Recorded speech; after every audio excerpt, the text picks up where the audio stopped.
Somehow my shop ate my lav mic, so if the audio sucks in this, then sorry. Big shout out and thanks to Steve Endow for sending me this Fruit dado blade set. I've got a really I had a really crappy, just a cheapo dado blade set that really sucked. And he sent me this one, which is very awesome. Thank you very much. And this thing is, wow, this is a very good dado blade set. So if you're looking for one, I think you can get this on Amazon. But very good. It did a great job with very little tear out, so I very much appreciate that. Thank you. To be completely honest with you, that barbecue tray video was a last minute, I've got to get something done, let's just throw something together, I don't care what it is, and I'll probably never use it. That being said, now that I have it complete, I've already used it once and it's extremely handy. Sunday night, we had some friends over and we barbecued on our back porch. I say barbecue. Every time I use the back grill, or every time I use my grill on the back porch, I always say barbecue, but we actually just made hamburgers. So I think that's a northern thing. You just say you're gonna barbecue something, that means you're gonna fire up the grill, even though it's not necessarily barbecue. I don't know, I've always called it that. But anyway, we cooked some hamburgers and the whole tray system was just, those birds are loud.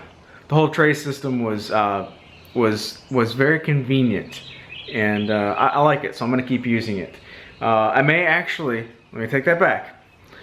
I may actually give it away to the person who gave me the wood, and in a month or so, after of course I use it for a little bit, but in a month or so I've been thinking about making a barbecue cart, like something like a 24 by 24 inch rolling cart that I could roll into the kitchen and have multiple different trays or drawers or something like that. And then the top tray could actually be, the top surface could actually be removed, and then, you know, like you use it for, you know, whatever you're using it for, as a tray, to remove it. So you have a tray that is removed, and then there's a surface area below it for stuff. Because while the tray did work and it did cut down on times, I actually had to use 2 trips with the tray because we brought so much crap outside. So maybe a cart would be better, but I don't want to go like full-blown freaking tool cart just to grill out on the back porch. So I don't know, just an idea. I may end up doing that. So up in here is the that's the back gable to the garage, and there's a electrical light out there. There's a security light. So there's electricity ran, is what I'm trying to say. And we never use that security light. It's broken. I don't want to fix it because of its location, so it's probably just going to stay there. But I'm going to remove the electricity from it, and I want to put it in my back porch right here. So let me just actually just walk you through here.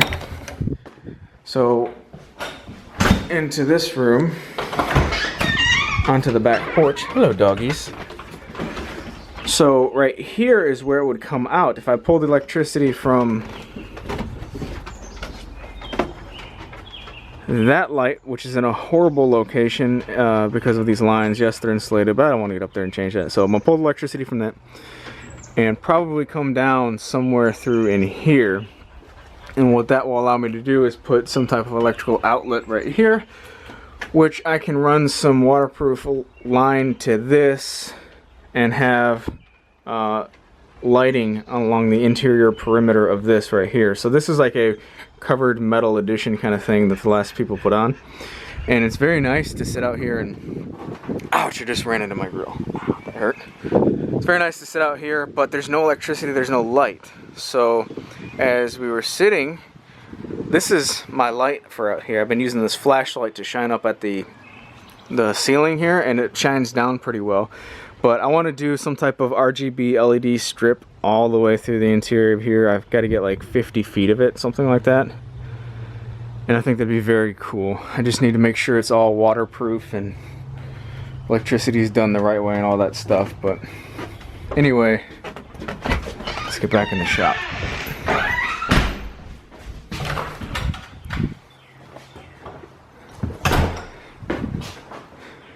So yeah, electricity. And miter saw station's been very handy to just climb on top of it, climb on top of here, and I could just climb right into there. Just said I whacked my hand on my barbecue grill. Look at that. It's gonna show up. Owie. Somebody on my website just literally asked about the dust collection on my miter saw. Now I don't know if you were talking about how the actual dust collection is on the miter saw or the miter saw station. So I'll talk about both of them. But this is my miter saw. It's a rigid, and right there is the exhaust port for the actual dust collection here. And the way it works is it just the way that the blade spins creates airflow, just shoots most of the chips here and ejects them out this back side. Now this used to have a bag on it that I removed, but anyway, as it's cutting, you can see that it actually makes it to a backward direction airflow, and it just sprays it back here, and this will pile up, and you know, once or twice a year I'll brush this into the actual port. But the main reason for this port back here isn't for these larger chips. I don't really care about that, but it's to pull the dust out of the air as you're cutting. And it does a really good job. I was actually taking all the boards for this past project and sticking them in here and brushing the dust into this direction, and it was pulling it in there. So it works as intended. So the miter saw station, or the miter saw itself, has a little port that blows backwards. I think he said his blows straight up to a bag or something like that. If it blows straight up, you may have to put like an elbow to push it and to direct it backwards. But that's how that works. So it's been raining here forever this past winter, and gorgeous day outside. It's so great. It is so nice out here.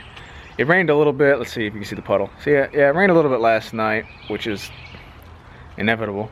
But right now it is just absolutely gorgeous. It's about 70 degrees with a nice breeze.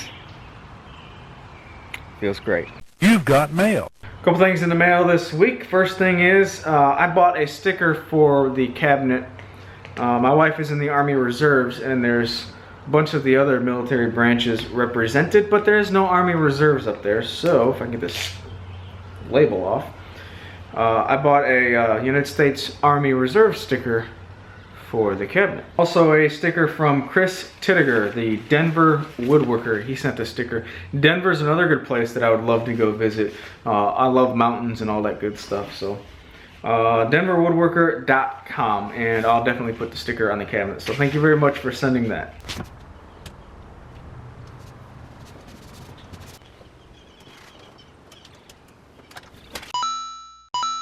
So on Friday, last Friday, my wife got home from work and said, let's paint the bathroom. And I said, go for it, because I don't want to do it. And next thing I know, she painted our freaking bathroom. This color, whew, look at that color. I don't know yet. I just don't know yet. Thank you to everybody who has participated in this sticker cabinet. I very much appreciate it. It's going to be cool when it's all said and done. And wouldn't be that way if it wasn't for all of you. So as soon as I get some stickers made, which hopefully will be sooner rather than later, I'll send one back to everyone who has sent me one. And thanks for watching. Hope you guys have a productive week, and I will talk to you guys next Tuesday.